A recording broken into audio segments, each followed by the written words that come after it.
সিলেটও corona চিত্রানি থামানি যান না গেছে কয়েকদিন থাকি রুজু স্যাম্পল পরীক্ষা করিয়া ৩০০ উপরে করোনা পজিটিভ মানুষ পাওয়া যায়। একলগে বাড়ছে মানুষ মারা যাওয়া। গেছে পরশুদিন একদিনে সপ্তাহে বেশি মানুষের যান যাওয়ার রেকর্ড হয়েছে সিলেট। এদিন মারা গেছেন একলগে ৯ জন। সিলেট বিভাগও এখন পর্যন্ত ৫০০ উপরে মানুষ মারা গেলা করোনা বেমারে। করোনা গড়ে গড়ে চিত্রিবার আগে সবরে হুঁশিয়ার হওয়ার লাগবো করি কইরা জ্ঞানীগুণী মানছে। এক বাইদি বাড়ছে বেমার ধরা পড়া আর আরেক বাইদি বাড়ছে হাসপাতালও ভর্তির লাইন। আইসিইউত সিট পাওয়া মানে ওই গেছে কোটি টাকার লটারি জিতা। সরকারি আর বেসরকারি হাসপাতাল হলো করোনা বেমারিন্তর আইসোলেশন সিটও পাওয়া বাক্কা মুশকিল। গেছে খাইল সরকারি শামসুদ্দিন হাসপাতালর আইসিইউত আর আইসোলেশনের সব সিট ফিল আপ আছিল। বেসরকারি হাসপাতাল প্রায় সব টিনতেও আছিল বেমারি ভর্তি।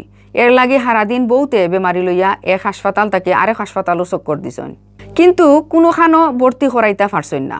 যারা আইসিইউ সিটর বেশি দরকার আছিল ইলান বেমারি লইয়া মানুষ খুব পেরেশানিত আসলা। সিলেটর করোনার ডাক্তরির একমাত্র সরকারি শামসুদ্দিন হাসপাতালর সব সিটও বেমারি ভর্তি, কোনো জাতরও সিট খালি নাই হীন। যে কারণে নয়া কোনো বেমারি হীন ভর্তি করা যান না করি জানাইছেন হাসপাতালর RM ও ডাক্তার সৈয়দ নাসিম মাহদিয়ে। আর বেসরকারি হাসপাতাল হলো বেমারি ভর্তি করা গেলেও খরচ খুব বেশি।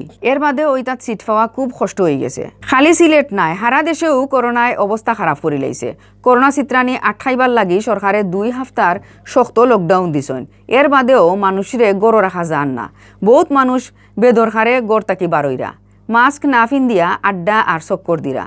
পরিস্থিতি খুব বেশি খারাপ হইবার আগে মানুষরে বালা করে হুঁশিয়ার ওয়ার অনুরোধ জানাইরা জ্ঞানী গুণী মানছে।